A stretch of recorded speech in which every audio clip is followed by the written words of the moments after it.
Hey everyone, and welcome back to Motivation Library. You know we love to dive deep into books that can help us understand how the world really works, and today we're taking on a big one, The Lords of Easy Money by Christopher Leonard. I know, the title sounds a little intimidating, right? Yeah, it does. Kind of makes you think of, I don't know, like a boring economics textbook or something. But honestly, it's anything but. Really? Yeah. It's actually a fascinating look at how the Federal Reserve, the Fed, how its decisions have shaped the American economy. And maybe not always for the better. That's interesting.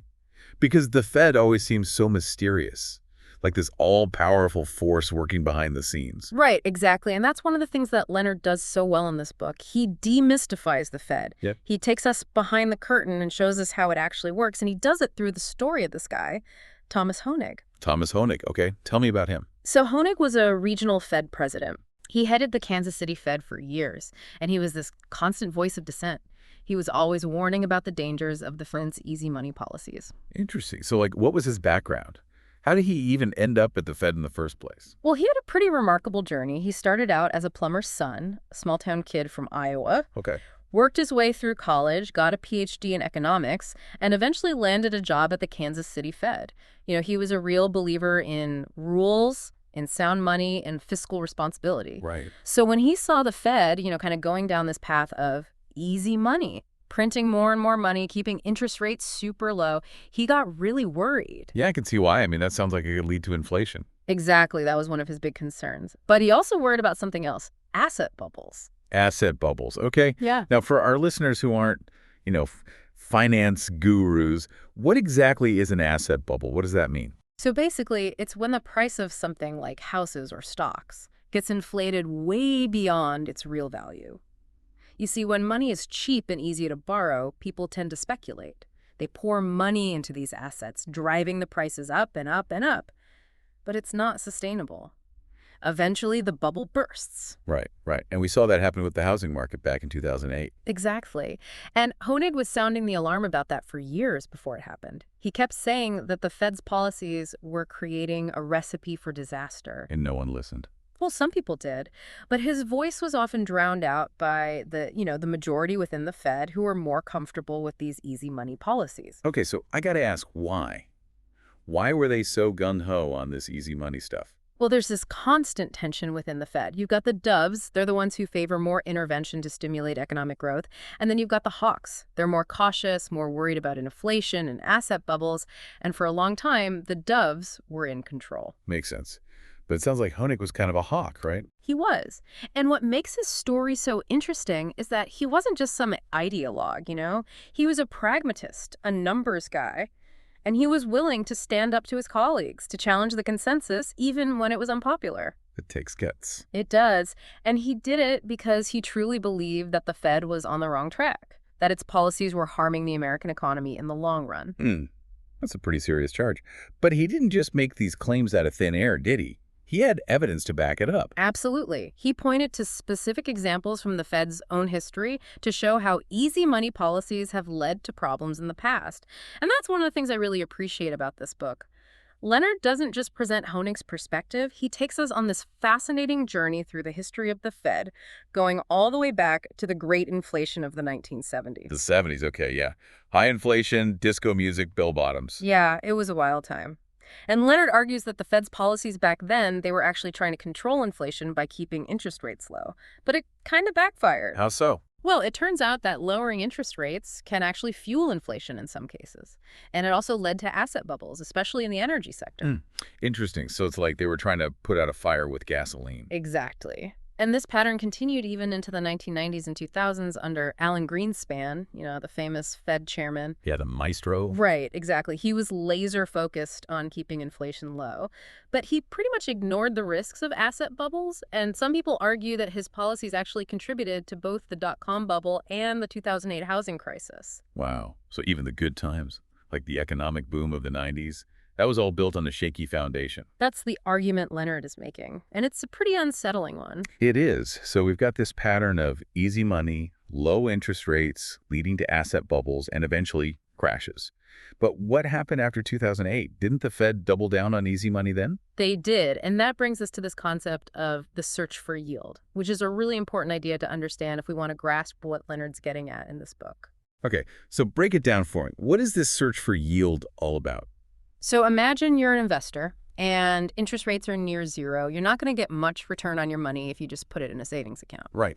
So you got to look for other places to invest. And that's when things start to get risky. Investors start chasing higher returns in riskier and riskier assets. Yeah, like subprime mortgages? Exactly. That was a big part of what led to the housing crisis. But after 2008, we saw a similar dynamic play out in other areas of the economy. Fracking, commercial real estate, corporate debt, you name it. Investors were pouring money into anything that promised a decent return, even if it was super risky. And that makes sense, right? If you're an investor and you got to make money, you're going to go wherever the returns are. But it also sounds like a recipe for disaster. It is, because when all this easy money is sloshing around, it's bound to create more bubbles. And when those bubbles burst, well, we all know what can happen. Yeah, not good. So it sounds like we've got this flood of easy money pushing investors into increasingly risky bets, creating these massive asset bubbles. But the real question is, what happens when these bubbles inevitably burst? That's the question we're going to tackle next time when we continue our deep dive into the Lords of Easy Money. Sounds good. Can't wait to unpack it all. We'll be right back. Welcome back to Motivation Library. Last time we were talking about all this easy money sloshing around and how it leads to the search for yield, pushing investors into those riskier and riskier bets. But you know, what really hit me hard in this book, The Lords of Easy Money, is how this high-stakes financial game ends up impacting real people, like real people's lives, you know? Yeah, you're talking about the story of John Feltner, right? Exactly. John's story is, well, it's heartbreaking, really. Tell me about him. So John worked at this place called Rexnord. It's a ball bearing factory in Indianapolis. All right. He'd been there for over a decade. Good, solid union job. The kind of job you could raise a family on. Exactly. Like the American dream, right? But then in 2016, Rexnord announces that they're closing the factory. Oh, no. Yeah. And they're moving production to Monterrey, Mexico. Where labor is cheaper, I imagine. Way cheaper. And you know, sadly, this wasn't just some isolated thing. Right. We've seen this happen over and over again. Exactly. Companies are just chasing those lower costs. And American workers, they're the ones who end up paying the price. It's tough. So how does this tie back to the Fed and their easy money policies? Well, remember how we were talking about the search for yield? Yeah. All that easy money doesn't just sit there. It's got to go somewhere. And it often ends up in the hands of, you know, private equity firms, hedge funds. Okay. These guys are always looking for ways to maximize returns for their investors. So they buy up companies like Rexnord, load them up with debt. And then what? And then they squeeze. They cut costs, they lay off workers, they move production overseas, all to boost profits. It's like they're playing a game with people's lives. It is. It really is. And for John Feltner and his coworkers at Rexnord, this game had very real consequences. They lost their jobs, their livelihoods. I mean, what do you do when something like that happens? You've worked at a place for 10 years, more. Exactly. It's devastating. And it's not just about the paycheck. It's about, you know, your dignity, your sense of community. And what makes it even more, well, frustrating, I guess, is that this was all happening right in the middle of the 2016 presidential election. Oh, yeah. When everyone was talking about bringing back manufacturing jobs. Make America great again. Right. Exactly. So what happened? Did anyone actually try to help the Rexnord workers? Well, there was a glimmer of hope for a while. After Trump won the election, he put pressure on Carrier, you know, another company in Indianapolis, to keep jobs in the U.S. Oh, yeah, I remember that. It was a big deal at the time. It felt like maybe, just maybe, things were going to change. Right, that someone was finally going to stand up for these workers. But that hope was short-lived. The Carrier deal only saved a fraction of the jobs. And when it came to Rexnord, crickets. Nothing. So much for those campaign promises. Exactly. And that's the thing. It's like there are two different worlds here. The world of Wall Street, you know, the world of the Fed. And then there's the real world, the world of people like John Feltner. And they never seem to meet. No, they don't. And that disconnect, that's a big part of the problem. Because while the Fed is focused on keeping inflation under control and propping up the financial markets, millions of Americans are struggling to make ends meet. They're dealing with job insecurity, stagnant wages, rising costs of living. It's like putting a Band-Aid on a bullet wound. Exactly. And this idea of the invisible bailout, We touched on that before. It seems like it all ties into this too, right? It absolutely does, because during the pandemic, the Fed pumped trillions of dollars into the financial system to prevent a complete meltdown, right? Right. But a lot of that money never actually reached Main Street. So where did it go? It stayed trapped in the financial system, inflating asset prices, benefiting the wealthy. So while the stock market was hitting record highs, regular people were struggling just to get by. Exactly. And that's what I find so unsettling about these easy money policies. They might prevent a financial crisis in the short term, but they actually make the underlying problems worse. They increase inequality, they fuel social unrest, they erode trust in institutions. So what's the answer? What do we do? What does Leonard suggest? Well, he doesn't offer any easy solutions, but he does urge us to think critically about the Fed, about its power, its influence. Okay. We need to be more aware of the potential downsides of these easy money policies. Because it's not just about numbers on a spreadsheet. It's about real people's lives. Exactly. We need to be having a more open and honest conversation about the Fed, about the role it plays in our economy, and the impact its decisions have on all of us, not just the people on Wall Street. Welcome back to Motivation Library. You know, one of the things that's really stayed with me from the Lords of Easy Money is this underlying feeling that our whole financial system is just, I don't know, fragile. Yeah, it does kind of feel like we're constantly teetering on the edge of another crisis, doesn't it? It's not just a feeling, though. It's something that Leonard really digs into in the book. He argues that this fragility, it's not a bug, it's a feature.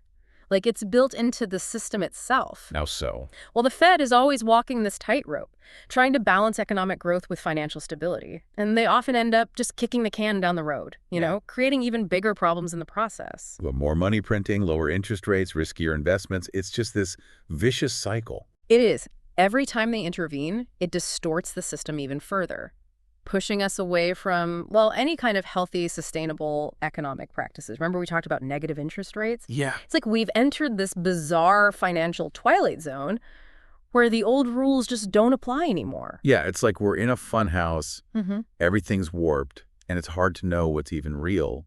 And I think what's even scarier is how all this impacts, the average person. Absolutely.